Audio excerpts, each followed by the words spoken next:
rapture gi matungda tholakadabasing haiba tareko adugi matangda koi khara naina se haibani koi rapture si laba matungdagi di mayam thokado mathak mathak mayam leiye adagi koina nan hapta amani sum nainabada maroina koi ngasai yam kana ngangnariba tang kulum doida Jesu Christ laagani haina haramba mi makai si lalli haidana phongdona basu yam yawe ada moina mo kitang haibasi kaino haraga koina tarik pigi basi maroina di koi si sem sarga leina na bagi damokta madu mayam da lehening bagi damakta koina madu hagi bani gaidana koi sei sakba yamna maming phoba gospel sei sakba amana tangkulum da lakane hena magi bail am sakhi bane ba amuba black negro du nataba amako adu mana di aina haibadu hoi tarik haibadu lalame adu aina haijabadi koi thajaba koi si loina mak thaurang na ga leina bagi damakta haibani haina ko adu na ngasai gi tarik sidi koi khangoi haibani adubu sahi tarik khangoi haibani numit khangoi haibani adubu magi matam season haibatare ꯑꯩꯈꯣꯏꯒꯤ ꯃꯥꯒꯤ ꯃꯇꯝꯁꯤ ꯌꯧꯔꯛꯑꯦ ꯍꯥꯏꯕꯁꯤꯗꯤ ꯑꯩꯈꯣꯏ ꯀꯔꯝꯍꯥꯏꯅ ꯈꯪꯒꯅꯤ ꯍꯥꯏꯕꯁꯤ ꯕꯥꯏꯕꯜꯗ ꯃꯌꯥꯝ ꯏꯔꯒ ꯂꯩꯕꯅꯤꯅ ꯃꯗꯨꯗꯒꯤ ꯑꯩꯈꯣꯏ ꯈꯪꯕ ꯉꯝꯃꯤ ꯍꯥꯏꯕꯅꯤ ꯑꯗꯒꯤ ꯊꯣꯛꯏꯕ ꯊꯣꯛꯂꯛꯀꯅꯤ ꯍꯥꯏꯔꯤꯕ ꯃꯌꯥꯝ ꯑꯗꯨꯁꯨ ꯈꯨꯗꯝ ꯑꯣꯏꯅ ꯂꯥꯟꯒꯤ ꯄꯥꯎ ꯑꯗꯒꯤ ꯆꯥꯛꯇꯥꯡꯕꯒꯤ ꯄꯥꯎ ꯃꯌꯥꯝ ꯇꯥꯔꯛꯀꯅꯤ ꯑꯗꯨꯕꯨ ꯑꯔꯣꯏꯕꯗꯨ ꯍꯧꯖꯤꯛ ꯑꯣꯏꯗ꯭ꯔꯤ ꯍꯥꯏꯕꯅ ꯑꯩꯈꯣꯏ ꯈꯪꯉꯨ ꯑꯗꯨꯒ ꯎꯔꯤꯕ ꯃꯌꯥꯝ ꯑꯁꯤꯗꯤ ꯑꯩꯈꯣꯏ ꯑꯉꯥꯡ ꯄꯣꯛꯄꯗ ꯑꯩꯈꯣꯏꯒꯤ ꯅꯧꯌꯦꯛꯄ ꯑꯗꯨꯒꯤ ꯍꯧꯔꯛꯄ ꯈꯛꯇꯅꯤ ꯍꯥꯏꯕꯅꯤ aduna maram oiduna aikoigi sigi ibungo Jesu Christna thogani hairamba magi khudam mayam sa akoi angang unaba matamda magi mama oiribi nupisingna magi madugi chaina adu nangbasi sum hari kalaga sum hap minute tara kunsu kalaga magi nabagi magi liver pendula ambadu angang pomda yorpu matamda yamna kungakani haibneba aduga adugi pramandu oina madugi pramandu oigani haina hadi mo Jesu Christna child labor birth labor pen gumno oigani haina taambasi si sum nomagi sigi juar habo oiro adagi leba amagi mathata lantabo oiro hai basinga si sum henjilakani sum kungba henjilakani haibagi adu bab tananaba nawyekpagi ahuba khaktani haidane bo Jesu Christna madugi pramandu pirambani haibasi akoi scholars na khara dum sinabu uye adu aichu thajaye hadi bo Jesu Christ gi singlup local lamdai adagi bo Jesu Christ lamdai matam sida hojik lan gi pau tariba juar habagi pau tariba saktang bagi pau tariba adagi ising ijau akogi lechin pokhairak-tana hekta akoi khungang lerambasing si thugai gi ba second gi manung da ko sigumbasi yam toina tholakani haibasi egi thajabane aduna kitang akoi rapture sigi hek matungda kari orakani haibadu akoi jam yam khangani ko adu madugi matangda kitang nanedriganda ngasi ina kitang akogi Zakaria gi panduk train thoisi myam khara nina ninge mamangda ina haijegi basi Daniel gi chapter 9 ko Daniel gi chapter 9 12 adu sumayam yam tuni yembiyo aduga Zakaria gi taraga nithoi asida su aroibu matam yorbu matamda sida thogada khara man irieba ko taraga nithoi gi adum amma ani ahum adubo yengbe yare adagi tara dasu amu khoi yengbe yai ko aduna sigi kitang yengamse akoi gi hanagi ariba bible asidagi su adum khara yengbe yai adubo English ki ka khara adum compare to ga dum hajarake ko kano haibani koro amadi malembu sembi khiba aduga taibong mioi bada thawai happy khiba lining thona Israel gi maramda laibaw ama tharakli masi Ezekiel da shona phongdom baduni anida client thogi anida ibungona takpi khi Jerusalem bu aina yu tengot amagumna ohengani yu gi tengot English ki Bible dadi yu gi tengot haide only cup haye cup hardi dum yu thakna ba glass haibadu oramgani haina ko khanda handokpo oramdo male adubu ngasai akoigi holy communion lobadasu akoigi ibungo Jesuna tengot tu thangale hai ko aru tengot tu asingbadi akoi angru mahi duni aduna Bible da angru mahi सी अखोगी मैतेलोन Bible दा खरदना दरखा मही हाय अदगी खरदना यू हाय अदबु आई वखंददी दरखा मई हाइबसिसु लोन मीगी लोन नि यू हाइबसिना अमुक अखोगी हजिक यू ngauba हाइदना को यू ngauba हाइबसिदी अखोई मयाई काब निशादुने अदबु वाइन हाइबसिदी अंगूर मही दुने अदुना अखोइसी अंगूर मही दु अंगूर हाइबसिसु अखोई मैतेलोन नते अदुबु अखोइना दरखा मही हाइजे मय की हिंदी लोरपने हिंदी दा दाखरस हाइबनेबा दाख हाइबदि अंगूर रस हाइबदि मही अदुना अखोगी बाइबल हंदोम बसिंग दुना दरखा हाइबो वही लेते दाख रस हाइबो वही ले अदुना दाख रस हाइबदु हिंदी खंगदी उजासिंग दुना दाख रस हाइरा दाख मही अंगूर मही हाइना हंदोम गदबो को ना दरखा हाइबदुदी दाख रस दरखा मही हेदो हाइबा हेतबगी लाना दरखा मही हरमबना ओरंगने हाइबे सुम थादेय अदुना मसिदा हाइबसि येरुशलेमबु अइना तेंगोट अमा यू तेंगोट अमगुमना ओहेनगनी मसि प्रोफेसनी को मसि वान थोक्सि हदि यू पिथादि यू दु पिथकपा लेबादुना येरुशलेम सना यू पिथलकनी हाइबनेबा पृथ्वी की मी अपुंबसे ngaholakani हाइबनीदा ngaholakani हजोजि पृथ्वीदा अखोय बजम याम यंबे याइको पृथ्वीदा थोइबसि इजराइल दा कथोबा पृथ्वी की बाथोक ओएबा ओक्से इजराइल दा कथोपा वाइसे इजराइल ना लेबा अमद लान तारोरेदना पृथ्वी की लेबा ओइरे इजराइल की मथकदा बोमम थादरेदना इरान ना खंगदे नत्रगा टेररिस्ट नो था ओरो अदु मसी अखोय पृथ्वी की ओइबा वा ओइ लौनेयबा अदुना मसाइ नसाइ सिले शोरना येरुशलेमबु अइना तेंगोट अमो ओइलकनी हाबेसि मसी अरोइबा मतमदा थोगदबनि को अदुना हजिक येरुशलेम दा थोपो वाथोक तो पृथ्वी अपुंबगी वाथोक असे हजिक ओइरेएबा को सिगी प्रोफेसी से हजिक थुंबा होरे एबनी अनु मसी हयेंग इबुंगो जेसु ख्रिस्ट की लापगी याम नुमित हेग योरबो मतमदा सिगी सि हेन हेन अमु हेलकनेबा सिगी ओइबेसे अनु पृथ्वी अपुंबसी शांति सि कराइदा पुरकने दा येरुशलेम दा हजिक थोइबा इजराइल मसा सिंग दा थोइबा वाथोक सि ताइसिनबा मतमदा पृथ्वी अपुंबदा मतम खरगी इंथबा लाकनी हारिमने को अनु शैतान दुसु इसाइगी सिगी इजराइल येरुशलेम सिदा मागी हेडक्वार्टर ओरदरने शैतान गिसु अदुना मदुगिदु हजिक यू अमगुम ओहेलकनी हाबसिदी इजराइल सिना वाथो चिंगगा इजराइल दा थोको मखैजे येरुशलेम दा थोको मखैजे पृथ्वी कनो ओरने हाइना को अदुगा महाके अकोइबदा लेरिबा जाति सिना महापु थकनी को सिसु पृथ्वी दा लेब मैम सिना हदि मंगोंदा लोइना माइ ओनसिल लगा लाकने हना यू ngauba singumna तुरोई ngमलोई चटकनी हदि पृथ्वी दा ngangna रिसिंगसे येरुशलेम से लोइना माइ ओनजिल लगा सिदा कनो दु ओरकनेबा अदगी मखोइना येरुशलेमबु लक्षिनबा मतमदा जुदासु याउखिगनी कोन सै येरुशलेमबु लक्षिनबा हाइबदा लंगोइचन बाइबने लंगोइचन मतमदा जुदाबसु याउरकनी हन को अदगी मखाता को अहुम नमो यंगसे अदुगुमना मतमदु लापदा मतमदि अकोन अरोइबा मतमदु लापदा येरुशलेम अरुम्बा नुंगुम ओहेनगनी अचौबा नुंगुमना रॉक हाइबने येरुशलेम असि रॉक अमगुमना ओरकनी अदुना महापु थांगतके तोरुपसिंदो मतोमता खुदों थीबा नंगनी हदि येरुशलेम से अचौबा नुंग अमा ओरकनी अनु नुंग असिबु लोक्थोगा अतोप मफमदा थांगदोके खनबा नुंग असिबु मांगनगे खनबा लेबांग मखैदो नुंगदा मखोंगना काउरगा मखोंग खुदी थीबगुमना मखोंग दा चैना फावबगुमना फावनगनी हाइबसि मसि लोक्थोमनेबा अदुना औजासिंग अदुम करिगुम्बा अखोय वीडियो याम लैये अखोय येरुशलेम सिना मनिंग मागे लेबा इंडिपेंडेंस जे फंगाबा मतुंगदा येरुशलेम ओलंपिक ता इनान पनगरे को ओलंपिक ता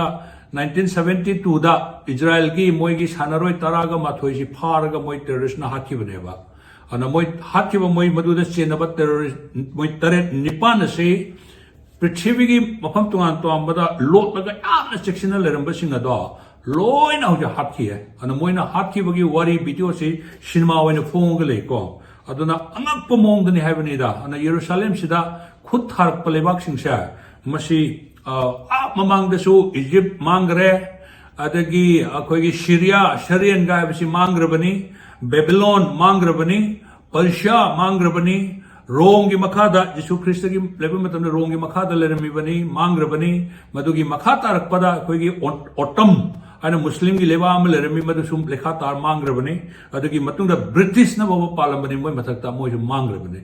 अदुना सिदा इसोना पिरमबसी मंगोन मासी नुंगजावगुम नोयगनी मंगोनदा नुंगजावसिबु मांगन्नबा नत्रगा मुथन्नबा इजराइलबु मुथन्ननो होनोप लेबाक्तो मदु तुमना मांगनी हाइबनेबा अदुना मदु वेना कन्बीगनी हाइबदु सिगी इजिकेल की तरागा कनोसिदा उइया अदगी तरा मथोई तरानि थोइगी तरा दुमगा खितंग यंगमसिको परे अखोइना यरूशलेम की मतुंदा करी थोकने हाइबदु पंद्रिगंदा तरादा डेविड तगी चरोन शुरोन अमदी यरूशलेम की मिसिंग दु थौजान अमदी पुनेमबगी इथिन्ना मांगोई ना हनगनी तो इंग्लिश तदिश माना हाइबनी डेविड की इमुंग मथक्ता डेविड की इमुंगदा अमसुंग यरूशलेम दा लेरिबा प्रजासिंगी मरक्ता मथक्ता अइना आइगी थवाई थौजानगी थवाई अदुगा हाइजन नोंजबगी थवाई अमा हाइदबिगनी हाइबने सिदा हाइबसे अदुना इना ममांग याम पलखरे को पनगरे को ईश्वर की थवाई इजराइल सिंगी मथक्ता ईश्वरना अकोन मतमदा हाइदबिरगा मखोयसी मखोयगी हजिक जेंटाइल की मतमसी लोइगरब मतुंगदा ईश्वरना मखोयगी मथक्ता थवाई हाइदबिरगा मखोयसी पुंगिंग होकने हाइबनेबा अदो आइना नांदगी याम तोना हाइबा वाइदो असिदा लेरेबा को अदुना डेविड अमसुंग यरूशलेम दा लेरिबा मिसिंगी मथक्ता थौजानगी अमसुंग सप्लिकेशन हाइबति ngसागी पुनियम जबगी नोन जबगी हाइजन नोन जबगी थवाई हाइथबगनी हाइबनी अखोइ सिदा थवाई यावद्रे इथिल लाइना मसिदा वेना हाइरे मयकी थवाई दा थौजानगी थवाई हाइजन नोनबगी थवाई अदु मखोगी मथक्ता हाइथबगनी मखोइना थांगना थिंदुना हाथिबदो संसंगना येंगदुना लेगनी अखोइदा सुरमदरिबो वाइजिको हादोपसिदा अदुगा अमत्ता पोपा मसा नुपा सिबा मतमदा कपगुमना मखोइ कपकनी हाय सी कनोदे तरादनी को असिदा हारमिसी अकोनबा मतम अरोइबा मतम यूरोप मतमदा नसाइगी थौजानगी थवाई अमा हाइजन नोंजबगी पुंनिंग होंबगी थवाई असी अइना डेविड की इमुंगदा अमसुंग यरूशलेम दा लेरिबा मिसिंग प्रजासिंगी मथक्ता अइना हाइथगनी हाइबनेबको अदुना सिगी वाइसी नोमा थुंगगनी हाइबने जनताल सिंगी मतम लोरबा मतुंगदा ईश्वरगे थवाई असेंबा मखोइदा हाइदरगा मै पुनिंग होकनी हाइबने अदुबु ngसागी जनताल की मतम लोसिनबा हाइबसेसु अमुक्तदा नोमा मिकु अमकक्तदा ngसागी रेप्चर हाइबसिदी अमुक्तदा लखटपने हाइबने को अदुबु ngसागी जनताल सिंगी मतम लोसिनबा अदगी अमुक जिउ सिंगी मतम लोसिनबा हाइबसि आइगी वखंदा चास मिकु अमदा नोमदा नत्रगना हप्ता अमदा अदुमाइना लोसिंगी गदबरा नत्रगना तन्ना तन्ना ngसागी अंगांग नाउयेकपगी पंदम पिरमिसा असुमाइना लोजिंग ओइरकद्रा हाइबदो आई खंगदे अदु आई वखंददी मसि तन्ना तन्ना मदुगी मम्मीदु अदु अखोइ उरकनी हाइबने अदुना सिदा डेविड की इमुंग अमसुंग यरूशलेम दा लेबा प्रजासिंगी मथक्ता थौजानगी अमसुंग पुंनिंग होंबगी थवाई अइना मखोइगी मथक्ता हाइथगनी को अदुगा मखोइ असे दे विल लुक मखोइना अदुगा मखोइना एंगोंदा येंगकनी हाइबने अम्मा खक्ता मचानुपा अम्मा खक्ता पोपा मचानुपा सिबो मतमदा तेंथारगा कप्पगुमना अखोइ मणिपुर हाइब मेट्रो नारंबसी मखोइना थांगना थिंदुना हाथखीबदुदा थांगना थिल्लगा हाथखीब कना लेरे इजराइल मचासिना कोना निसिंगकदबा ताना थिंगिबमदी लेखो मेटेलो इंग्लिश की वाइदा पियर्स है को पियर्स ना उत्पसिसु पियर है अदगी ngसागी क्रॉस मथक्ता जिसुना क्रॉस मथक्ता पांगतिंगगा लेरिगंदा अखोगी लन्मी अमना करीना सबुक्ता इबुंगो जिसु ख्रिस्टगी सबुक्ता ताना थिंगी को मदुगी ताना थिंगी बदु इंग्लिश की वाइदा पियर्स हायबा अद ngसाई मसिदा हारमी बवाहिसी करीनो हायब तारगदी ngसाई थौजानगी थवाई पुंगनिंग होंबगी थवाई डेविड की इमुंगी मथक्ता अमसुंग यरूशलेम दा लेरिबा प्रजासिंगी मथक्ता अइना हाइथगनी अदुगा they will look on me मकोइना एंगोंदा येंगकनी the one they have pierced मकोइना ताना थिंगिबा मी अदुदा को अदुना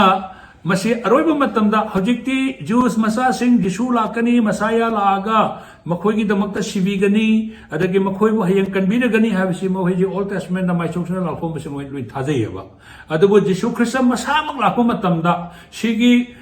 कपरनाहुम की गलीली मचा कपरनाहुम की गलीली मचा उशुब जोसेफ की मचा नुपा से मसाया ने हारदे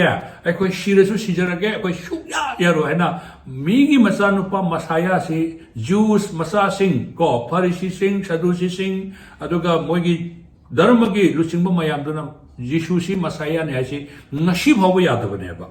अदुबो हयेंग थवाई असेंबा थौदांगी थवाई पुंगनिंग ओंबगी थवाई मखोगी मथक्ता अकोन अरोइबा मतमदा हैदरपो मतमदा मखोइसा अमत्ता पोपा मसा शिव मतमदा तेंथारगा कपगुमना मखोइना ताना थिंगिबदो निंसिंगलकनी हाबनेबा मैम ज्ञान ताबिको सिदा हारमिसे यीशु ख्रिस्त से मसाया ने हाबि मोय खंग्रिबसे हयेंग ईश्वर की मागी थवाई असेंबा मोय मथक्ता हैदरपो मतमदो जोएल दसवाई ने को अरोइबा मतमदा आइगी थवाई आइना हैदरकनी हाइना अदा थवाई असेंबदो हैदरपो मतमदा मखोय असि पुंगनिंग होंगगा मखोइना तान थिंगिबदो निंसिंगगा मखोय असि तेंथारगा कपकनी हाइबनेबा को अदि मखा अदुगी प्रोफेसी हनक ममांग हप्तादा कयामुक यामना सिगा मानव थोख्रबना दो हाइबगी मधुगी मतंग हागे हाइजगे को अदगी ngसाइगी एखोइना ट्राइथोइगी ngसाइ अहानबा सरुक पाबदा